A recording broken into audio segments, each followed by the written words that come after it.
मुझे बताएं कि भाई से कोई बाद में बातचीत हुई, भाई ने बताया कि कहाँ से मामलात शुरू हुए थे, इस नहज पे कैसे पहुँचे कि मारा तशद्दुद किया और फिर इस कुएं में जिसको देख के दूर से ही खौफ आता है इसमें फेंक दिया। थोड़ा सा अभी इतनी भाई को होश ही नहीं, अभी वो उधर ही है हॉस्पिटल में। हम बहुत परेशान हैं बहनें, उसको कड़ी की कड़ी सज़ा मिलनी चाहिए। मरियम नवाज से हमारी दरख्वास्त है, हमारे भाई को ज़िंदगी रब। भाई से बात हुई है जब से भाई को होश आया है? हाँ जी, थोड़ी बात ही बात करता है, इतनी ज़्यादा नहीं अभी बात वगैरह कर रहा है। भाई शादीशुदा है?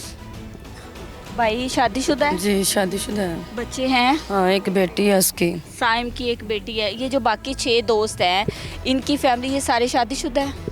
सुनैन शादीशुदा था, बाकियों को हमें नहीं पता था। अच्छा, इसमें से मेन दोस्त कौन सा है जिसके साथ? हसनैन।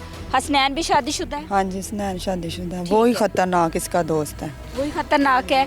पहले इस तरह का कोई उसका रिकॉर्ड रहा है? नहीं, कोई नहीं।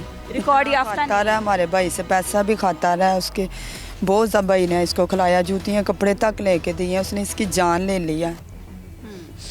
हम बहुत परेशान हैं, हमारी